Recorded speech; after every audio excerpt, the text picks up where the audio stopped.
Good evening, and thank you for joining us as we start a new week together.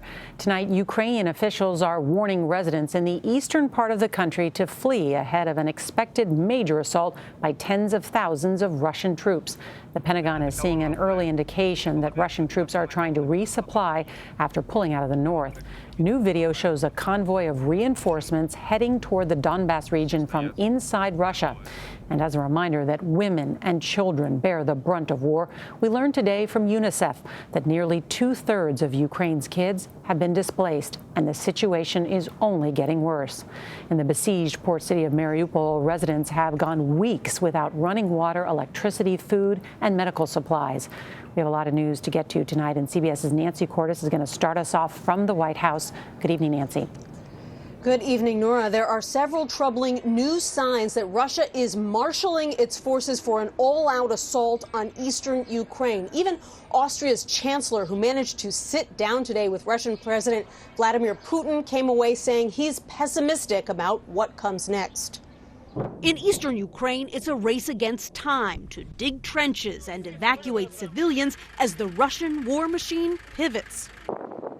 Shelling intensified in the east overnight as new satellite images showed an 8-mile convoy of Russian trucks and armored vehicles moving through the east toward the Donbas region, home to a large population of Russian-backed separatists. We believe that these are the early stages of a reinforcement effort by the Russians in the Donbas. The latest evidence of a shift in strategy after Russian forces failed to take the capital city of Kyiv.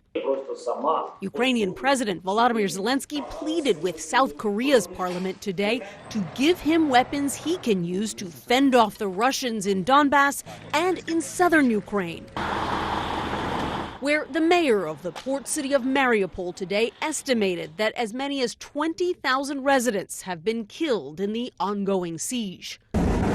And the horror there isn't over, with the Russian military releasing video of missiles being fired from ships in the Black Sea.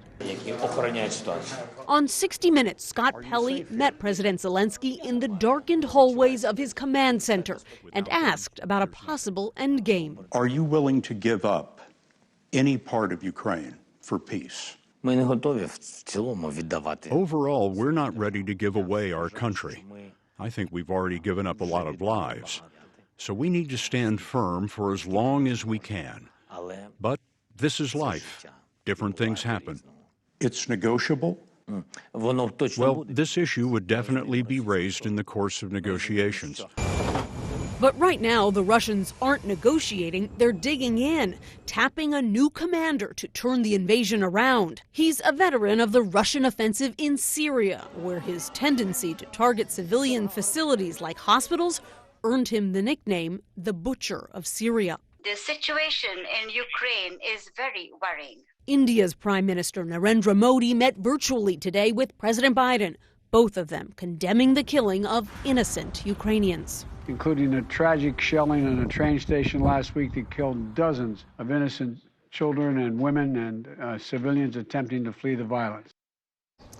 And the death toll from that train station attack stands at 57, with the Russian story about it changing. Initially, Russia's defense ministry said that it bombed the train station because weapons were being hidden there. But once faced with evidence of clear civilian casualties, the defense ministry now says that it had nothing to do with it at all. Norah. Nancy Cordes at the White House for us. Thank you.